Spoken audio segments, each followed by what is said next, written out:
it's interesting because of late, I feel like my work always had a kind of political thread running through, but of late I feel I am obliged to deal with issues that relate to women or to queer identities or to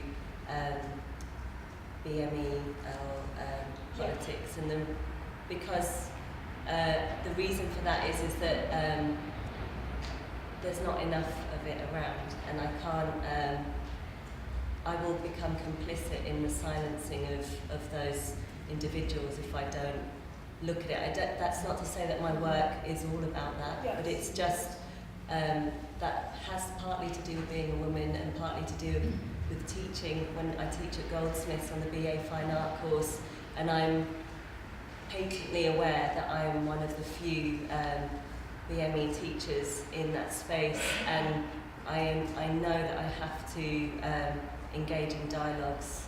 So it's not necessarily about being a woman, but it's about being potentially, it's not even a minority, but the voice is a minority, or the access to that group is a minority. So therefore, I'm becoming more vocal in image production. Yes. That makes me speak about. So far, I hear a lot about vulnerability Yeah. linked to femininity, womanhood, and that links to practices generally, and also this duty, because you mentioned political, this duty to represent the invisible, the underrepresented, and etc.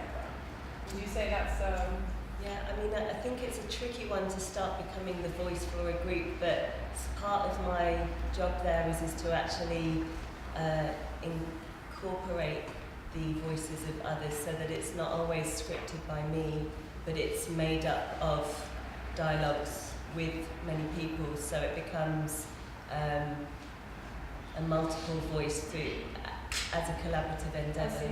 Yeah. anything like that in this moment? I just want to add to that point as well, and I think in my so also playing the band stuff, so also in my writing and looking at the work that I do, I think I used to struggle with writing and try and make it this kind of what I call very patriarchal academic writing with like, you know, this is how your paragraph is going to be formed. It's all very sort of action point. So it's very male actually. When we think about how, say, someone like Audre Lorde writes, or how, you know, some of my favourite visual artists, someone like Dorothy Heather Tanning. There's an exhibition by Hilma af Klint at the Serpentine right now.